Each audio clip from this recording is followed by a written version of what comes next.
Assalamu alaikum, mon cher frère et sœurs en islam. Ravi de vous retrouver sur cet espace réservé à l'émission Femmes en islam avec thème du jour, le respect de la femme dans la société. L'islam a réservé une place de choix à la femme, mais cette dernière doit être respectée. Alors, Oustaza Halima, bonsoir. Le thème réservé pour ce jour est le respect de la femme en islam. Alors, est-ce que la femme doit être respectée au même titre que les hommes en islam?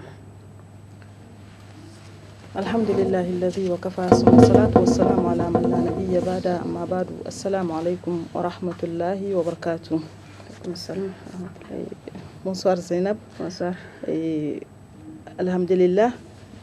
Donc, en ce qui concerne le respect de la femme, comme nous l'avons eu quand même à l'audio de nos éditions précédentes, l'islam a réservé une place, un statut privilégié à la femme. Et Allah subhanahu wa ta'ala dit dans le Saint-Coran, وَلَقَدْ كَرَّمْنَا بَنِي آدَمَ. Dieu dit, il a déjà honoré les hommes. Si on dit homme, donc avec grand H. Et lorsque Allah subhanahu wa ta'ala avait créé donc, le prophète Adam alayhi salam, il a ordonné aux anges de se prosterner devant lui. Et les anges ont dit à Allah subhanahu wa ta'ala que pourquoi il va créer un khalifa sur terre alors qu'eux ils sont là en train de l'adorer, vous voyez. Et Allah subhanahu wa ta'ala dit, moi je sais ce que vous ne savez pas. J'amène cette partie parce que l'être humain en général est honoré par Allah subhanahu wa ta'ala. Et donc il ne mérite pas d'être rabaissé. Mais dans un autre verset, Allah subhanahu wa ta'ala aussi nous dit que ceux qui craignent Allah sont ceux qui sont plus honorés. Et cela nous amène donc à regarder encore plus dans le Coran.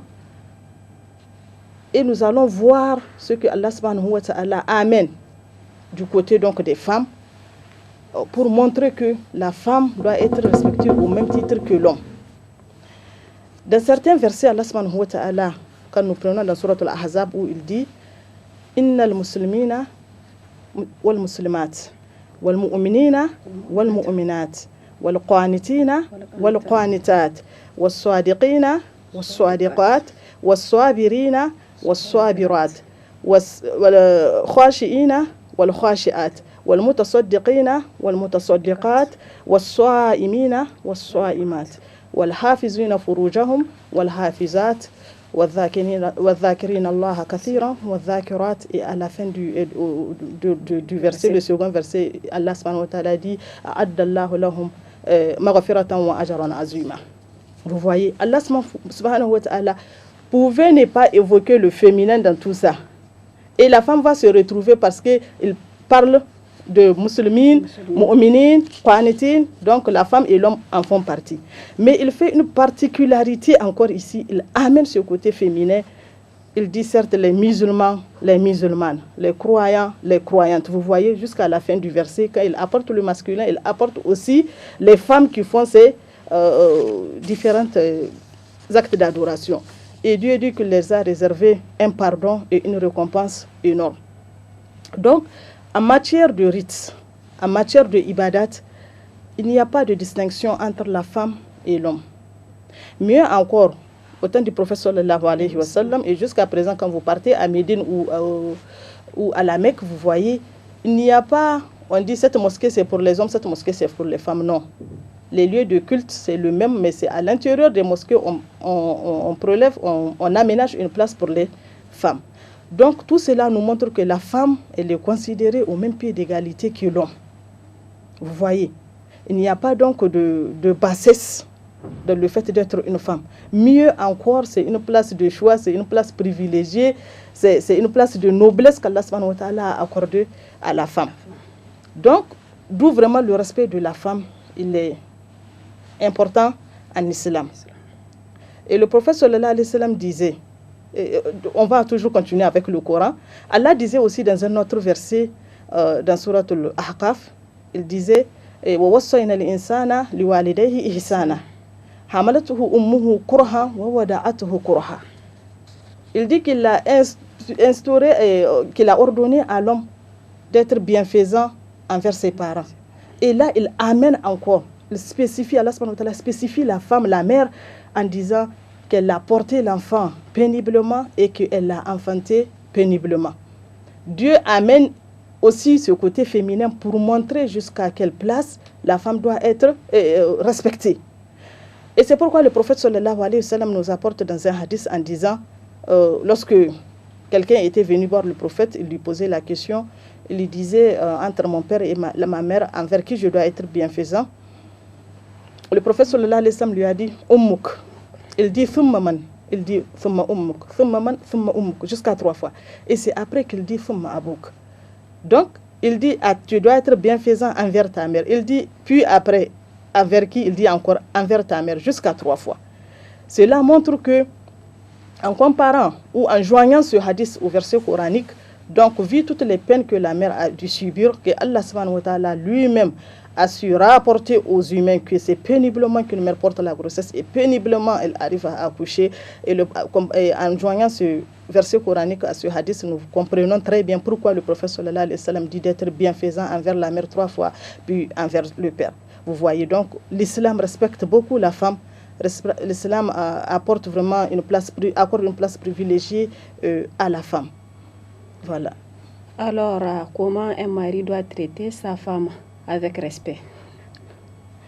Comment un mari doit traiter sa femme avec respect? Moi, je vais dire en se comportant comme le prophète sallallahu alayhi wa sallam s'est comporté envers ses épouses. Le prophète sallallahu alayhi wa sallam disait, le meilleur d'entre vous est celui qui est meilleur envers ses épouses. Et je suis le meilleur envers mes épouses. Le prophète sallallahu alayhi wa sallam, il était très aimable envers ses épouses, très doux. Il était soucieux de la mine de ses épouses. Il était soucieux quand il voit une de ses épouses avait le moral bas, il était soucieux de lui remonter le moral. Il était très élégant envers ses épouses. Et nous allons apporter des exemples pour illustrer cela. Il était aussi loyal envers ses épouses. Nous allons commencer par la première qui est Khadija radiyallahu anha. Et Khadija, même après sa mort, le prophète sallallahu alayhi wa sallam respectait ses amis. Les amis de son épouse, après sa mort, pas de son vivant. Vous voyez la loyauté du prophète sallallahu alayhi wa sallam.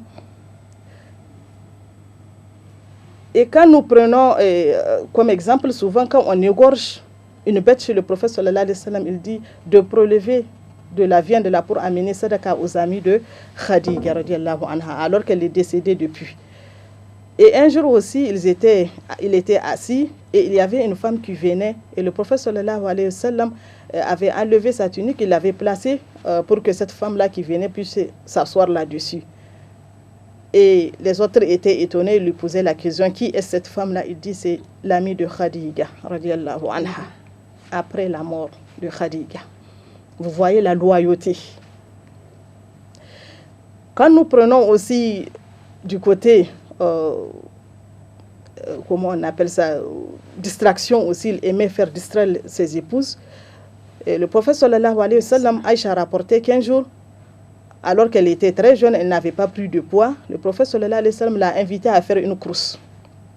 Et à deux, ils ont fait la course et elle avait gagné. Elle riait et le prophète sallallahu alayhi wa sallam aussi riait. Il y avait l'ambiance vraiment cordiale dans le foyer, vous voyez. Et il y avait aussi ce sport qui a été introduit par le prophète sallallahu alayhi wa sallam pour pouvoir aussi divertir le foyer.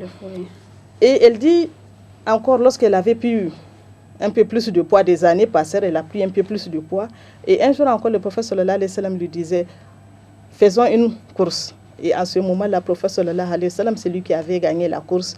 Et il rigolait, il disait une victoire contre une victoire. Vous voyez, le prophète sallallahu alayhi wa sallam était vraiment très élégant et il se souciait vraiment de l'harmonie dans le foyer. Et c'est pourquoi chaque fois que je vois nos hommes ou nos femmes vouloir imiter l'Occident, j'ai dit vraiment on perd du temps alors qu'on a la source là où tu vas faire la chose, tu vas appliquer la sunna et tu vas avoir la récompense auprès de Allah subhanahu wa ta'ala. Toujours parlant du comportement du prophète sallallahu alayhi wa sallam envers ses épouses. Il y a un hadith qui est rapporté où le prophète sallallahu alayhi wa sallam, un jour, il s'était mis à genoux et pour permettre à Sophia radiallahu anha de s'appuyer sur son genou pour pouvoir monter sur le chameau. Vous voyez, et Sophia, c'est l'épouse du prophète sallallahu alayhi wa sallam radiallahu ta'ala anha. Toujours encore concernant Sophia, un jour il y avait Hafsa, l'épouse du prophète sallallahu alayhi wa sallam, la fille de Omar, qui se moquait de Sophia en disant qu'elle est la fille d'un juif, elle est d'une descendance juive. Et Sophia était en train de pleurer. Et lorsque le prophète sallallahu alayhi wa sallam était rentré a trouvé Sophia en train de pleurer, il lui demandait pourquoi tu pleures. Et Sophia avait répondu que c'est Hafsa qui rigolait d'elle en disant qu'elle est la fille d'un juif. Et en ce moment, le prophète sallallahu alayhi wa sallam consolait Sophia radiallahu anha en lui disant: mais toi, tu es la descendance du prophète, ton oncle paternel est un prophète et tu es l'épouse d'un prophète, donc pourquoi elle va te dire ça? Et il a consolé Sophia radiallahu anha jusqu'à ce qu'elle ait le moral haut et qu'elle commence à rire. Vous voyez, tout ça là, ça fait partie des bonnes moralités du prophète sallallahu alayhi wa sallam et du respect qu'il accorde à la femme, à ses épouses. Et toujours concernant ce comportement, et Aïcha radiallahu anha disait, chaque fois qu'elle prend par exemple de l'eau ou quelque chose de liquide, une boisson, quand elle donne au prophète sallallahu alayhi wa sallam, il portait ses lèvres là où Aïcha radiallahu anha a porté ses lèvres pour boire. Vous voyez, ça c'est du pur amour. Et c'est ça l'harmonie. Il se souciait de l'état de ses épouses, il se souciait d'harmoniser le foyer, de les rendre heureuses, qu'elles soient épanouies. Et c'est ça même l'émancipation de la femme. Parce qu'une femme, quel qu'en soit ce que tu vas avoir dehors, si à l'intérieur de ton foyer, tu n'as pas toute cette attention, tu n'as pas cet amour-là, moi je me dis, mais à quoi bon? Et ça fait partie du respect aussi que le mari doit accorder à son épouse, le fait que Allah subhanahu wa ta'ala a obligé à l'homme donc de donner la dot. Il faut d'abord donner la dot. C'est à l'homme de chercher là où vous allez habiter, l'abri. C'est à l'homme de nourrir l'épouse, de l'habiller, de s'occuper de ses soins. Vous voyez, tout ça là, tous ces travaux pénibles là sont pour l'homme. Mais quelle religion peut accorder ce privilège à la femme? Toi, la femme, tu es une reine chez toi. Mais tu dois juste lui apporter l'amour, éduquer les enfants. Voilà, il n'y a pas plus que ça. Et ça m'a vraiment rappelé l'histoire d'une jeune saoudienne.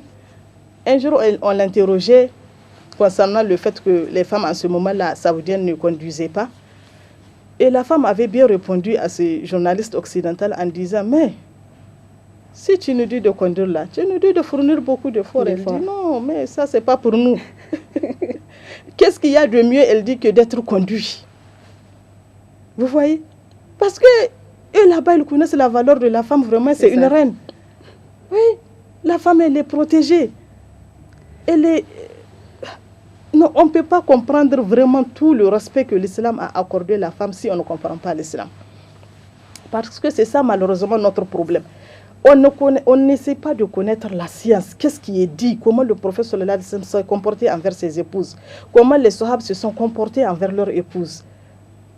Vous voyez, juste on est surtout attiré par l'Occident alors qu'on a laissé la bonne réalité, la vraie vie conjugale, on l'a laissé de l'autre côté de notre religion. Et tout ça là, vous le faites et vous êtes récompensé par Allah subhanahu wa ta'ala. Il y a un hadith où le prophète sallallahu alayhi wa sallam disait: même la bouchée que tu vas mettre dans la bouche de ton épouse, c'est des hasanat, c'est sadaka. Vous voyez? Vu tous les propos que vous venez d'avancer, Oustaza, et pour attirer l'attention des hommes en particulier, car l'islam a donné une place de choix à la femme, mais malgré tout, cette dernière fait face à certains actes qu'elle endosse depuis longtemps. Par exemple, le fait d'appeler sa femme, et toi plus précisément en Hausaki. Alors, quelles sont les recommandations prophétiques par rapport à ça? Est-ce qu'un mari peut appeler sa femme par qui? Donc vraiment, ça c'est c'est des considérations sociales à bannir. Moi, je me dis, la mère de tes enfants, ton épouse, tu ne dois pas l'appeler Ké, mais plutôt trouver un mot doux pour l'appeler avec. Le prophète sallallahu alayhi wa sallam trouvait des mots doux pour appeler ses épouses. Quand nous prenons Aïcha radiallahu anha, parfois le prophète sallallahu alayhi wa sallam l'appelle par Humayra. Vous voyez, ça c'est un surnom que le prophète sallallahu alayhi wa sallam lui a collé. Quand vous prenez aussi toujours Aïcha, il l'appelle parfois par Aïch. Vous voyez? Et ça plaisait à Aïch de voir que vraiment il lui a un peu modifié le nom et qu'il était le seul qui l'appelle par ce nom-là. Vous voyez. Donc vraiment l'appel que j'ai lancé, c'est vraiment d'essayer de faire un retour à la source, un retour vraiment à nos valeurs religieuses et de suivre les pas du prophète Mohammed sallallahu alayhi wa sallam, lui qui est le modèle pour nous, lui qui a été envoyé pour être copié sur tous les plans. Donc, de rentrer et d'étudier la sira et de voir comment il s'est comporté envers ses épouses afin que nous puissions aussi vraiment emboîter les pas. Vraiment, j'appelle les hommes à laisser cette mauvaise habitude d'appeler leur femme Ké, mais de trouver plutôt un bon surnom pour pouvoir donc appeler son épouse avec. Alors, pourquoi le respect de la femme est essentiel en islam? Le respect de la femme est essentiel en islam parce que Dieu même a honoré la femme. Nous l'avons amené certains versets qui ne sont pas tous d'ailleurs, il y en a d'autres. Et le prophète sallallahu alayhi wa sallam aussi a honoré la femme. Il a honoré la femme en ce sens que même au moment où le prophète sallallahu alayhi wa sallam mourait, il disait as-salat, as-salat wa ma malakat aymanukum. La prière est ce que vous détenez dans vos mains, c'est-à-dire vos femmes, vos épouses. Vous voyez, même en mourant, le prophète sallallahu alayhi wa sallam, il interpellait les compagnons, il interpellait au-delà des compagnons, nous les musulmans, les hommes musulmans, donc de prendre soin de leurs épouses et de leurs enfants. Et par respect toujours aux femmes, vous voyez, le prophète sallallahu alayhi wa sallam, il était mort sur les pieds de Aïcha radiallahu anha. Vous voyez, et vraiment le respect de la femme, il est essentiel en islam, parce que l'islam a donné à la femme tous ses privilèges, il a donné à la femme tous ses respects. Oui, de la situation où l'islam avait trouvé la femme, où elle était même tuée, où elle était vraiment objet de possession, on héritait la femme quand le mari meurt.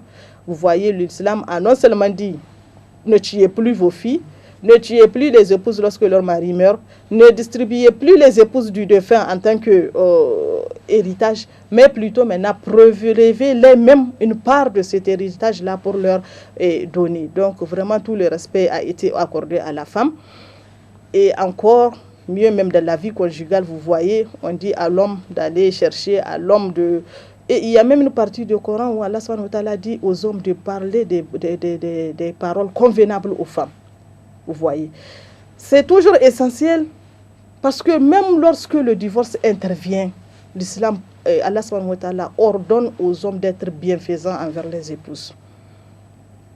Et dans Surah At-Talaq, Allah subhanahu wa ta'ala dit Ya ayyuhan nabiyyu idha tallaqtumun nisa fatalliquhunna li'iddatihinna wa ahsul idda wattaqullaha rabbakum la tukhrujuhunna. C'est cette partie que j'aimerais amener. Min buyutihinna. Subhanallah, Dieu est miséricordieux. Lorsque vous divorcez vos épouses, Allah subhanahu wa ta'ala dit La tukhrujuhunna, ne les sortez pas de leur demeure. La demeure du mari, Allah subhanahu wa ta'ala ici appelle leur demeure à elles les femmes. Min buyutihinna, de leur demeure à elles les femmes. Tout ça là par respect. On doit laisser la femme faire sa idda dans le foyer conjugal. Et vers la fin du verset, Allah subhanahu wa ta'ala amène. Peut-être que d'ici la fin de la période, peut-être qu'il y aura un aménagement entre le mari et l'épouse si ce n'est pas le troisième divorce. Donc vous pouvez arranger entre vous à l'amiable. Vous voyez? Et dans le verset qui suit, Allah subhanahu wa ta'ala dit فَإِذَا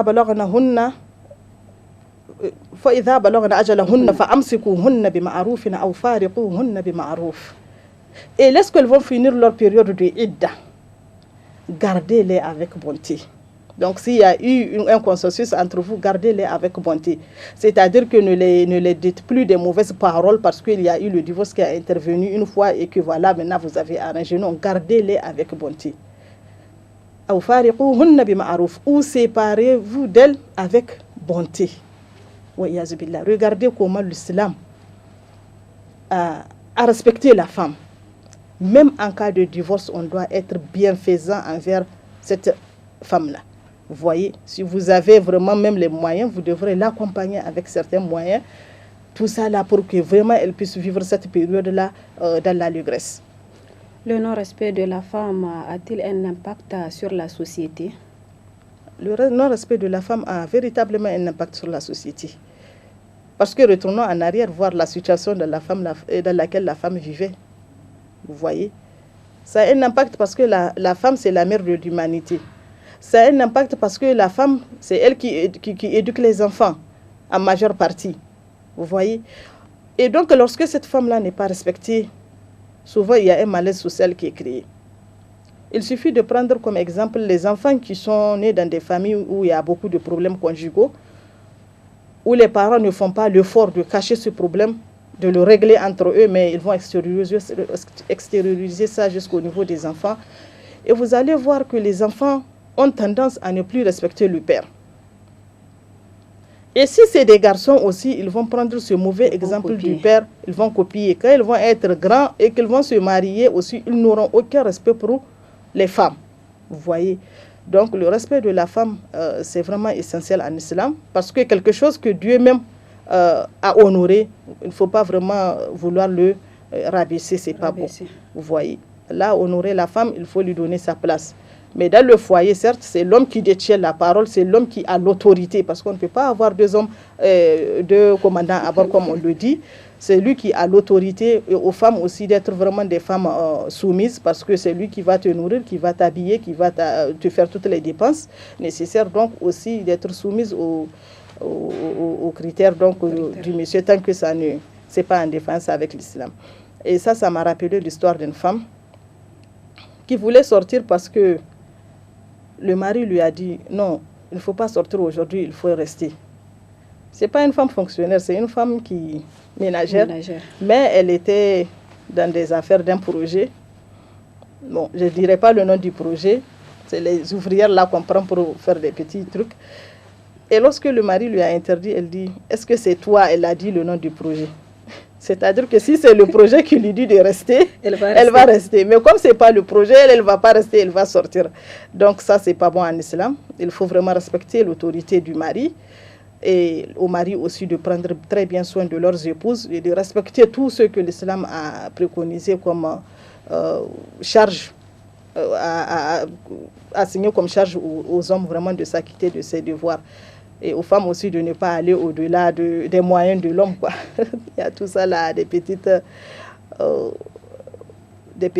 comment on dit, des choses quand même que les femmes font aussi qui ne sont pas bonnes. Par exemple, le gaspillage, par exemple, le fait aussi de vouloir aller au-delà vraiment de là où l'islam t'a dit de rester. Mais en grosso modo, quand même, il n'y a pas une religion au monde vraiment qui a donné un respect à la femme comme l'islam, il n'y en a pas. Et il n'y a même pas une loi qui a donné à la femme tous ses droits comme l'islam, je n'ai pas vu, franchement. Avant de clôturer, Oustaza, vous pouvez dire un dernier mot à nos téléspectateurs.